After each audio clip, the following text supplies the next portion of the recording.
এবং police total silent. আমি কিন্তু মনে রাখবেন 2011 জেতার পরে আমি কারোর ওপর কোনো অত্যাচার করতে দিইনি।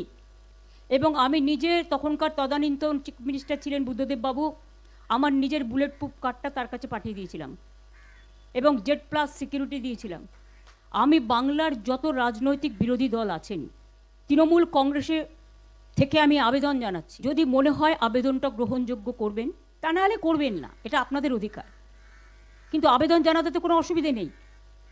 সহ সমস্ত ছাত্র সংগঠন, যারা বিজেপির সংগঠনের দ্বারা এসইউসি ছেলেদের আপনারা দেখেছেন, ছেলে মেয়েদের কলকাতা ইউনিভার্সিটিতে কিভাবে মারা হয়েছে, সহ সমস্ত স্টুডেন্ট ইউনিট, ছাত্র যৌবন, এনজিও।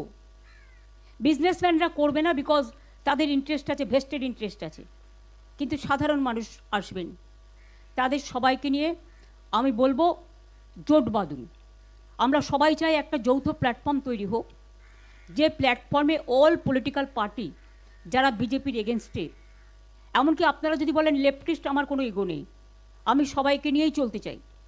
এবং আজকের যা অবস্থা, বিজেপিকে যদি রুখতে হয়, লেফটিস্ট সবাইকে, আল্ট্রা লেফট সবাইকে, আমাদের তৃণমূল কংগ্রেস আমরা কথা দিচ্ছি, ন্যাশনাল পার্টি সবাইকে, যার যতটুকু শক্তি আছে, দিল্লিতেও যেমন আমরা লড়াই করব, তেমনি বাংলাতেও আসুন আমরা জোট বাঁধি।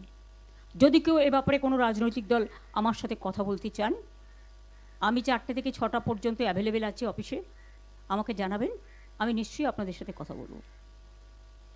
আমার মনে হয় এটা আমি একটা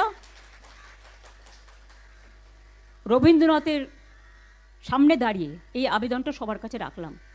এখন কিন্তু এটা ভাবার সময় নয় আমি কে ওকে, এনিমিজ মাই ফ্রেন্ড, এটা ভাবার সময় নয়। আমার বাড়ির সামনেও সকালবেলা যাত্রা করেছে, অভিষেকের বাড়ির সামনেও ধাক্কা সারাক্ষণ চলছে, এমনকি ওর বাচ্চারা আছে, সেখানে ধাক্কা টাক্কা মারছে, দরজা খোলো, মেয়েকে বের করে দাও। এমনকি টিচার পড়াতে গেছে, তাকে জিজ্ঞেস করেছে কেন ঢুকছেন, তিনি বলেছেন আরে আমি তো টিচার, শিশুরা পড়াশুনো করবে না। এইসব চলছে। এই অবস্থার মধ্যে দাঁড়িয়ে লড়াইটা কিন্তু আমরা তো লড়বই, কিন্তু আমি সমস্ত বিজেপি বিরুদ্ধেই রাজনৈতিক দলকে, সমস্ত এনজিওসদের, অনেক পলিটিক্যাল অর্গানাইজেশন আছে যারা অনেক সামাজিক কাজ করেন, তাদের সবাইকে আবেদন করব। নিউট্রাল অনেক প্ল্যাটফর্ম আছে, তাদেরও আবেদন করব। যার কোনো ব্যবসায়িক ইন্টারেস্ট নেই, তারা কিন্তু এই আবেদনে দয়া করে সাড়া দেবেন। কারণ ব্যবসায়িক ইন্টারেস্ট যাদের আছে, তারা একটু একটু করে সরে যাবে, কারণ তারা তাদের নিজেদের স্বার্থ দেখবে।